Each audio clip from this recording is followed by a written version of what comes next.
contact tracing application is a smartphone application that essentially collects not only all your contacts but also the movements and interactions you had with other people, including proximity to less than a meter from people considered infected.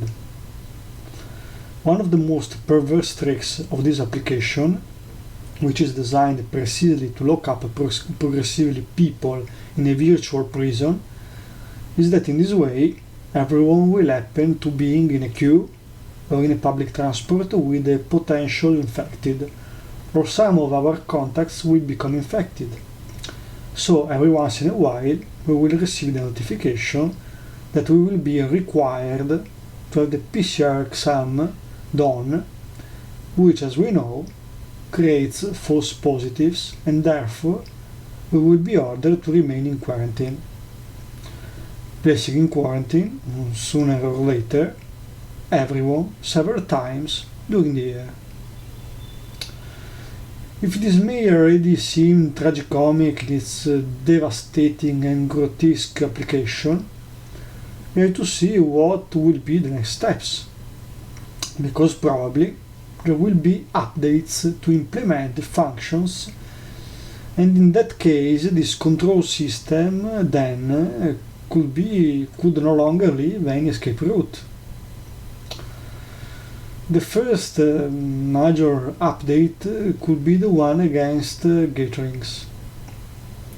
If the contact tracing application detects that we are in the presence of a gathering, we'll order to leave, and if the group of people will disperse, the police will come to intervene to make respect the current regulations.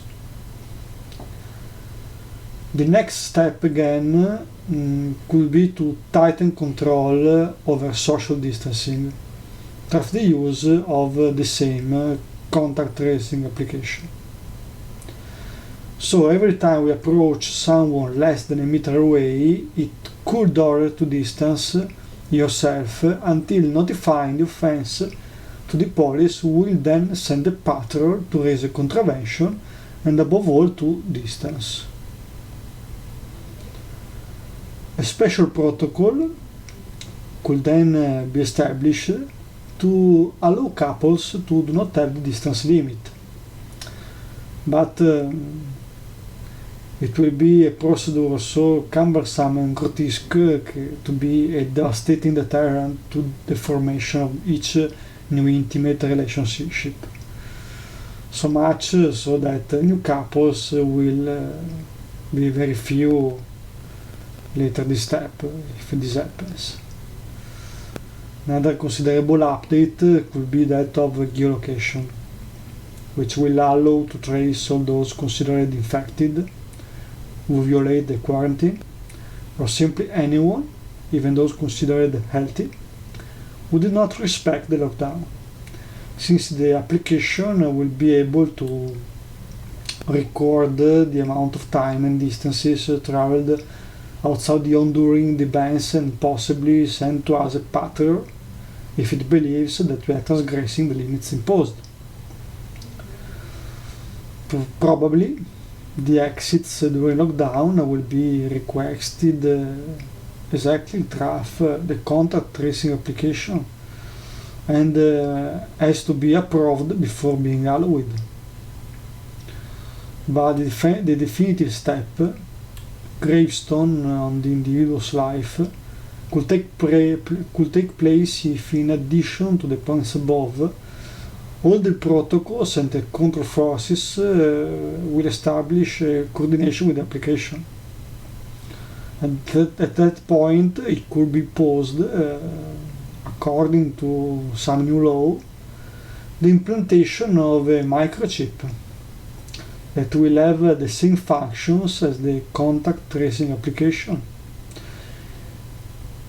If it happens, it will no longer be possible to do the controls just leaving your cell phone in the car to meet friends or girlfriends, as you could have the illusion of power to do so.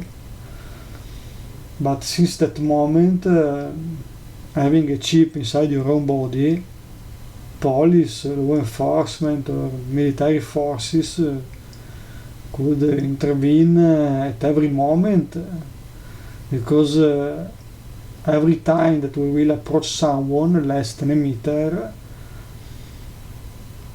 they will know it, and they can come and arrest you or do something, you know. At this point, the final divide et impera will be a reality accomplished and just irreversible.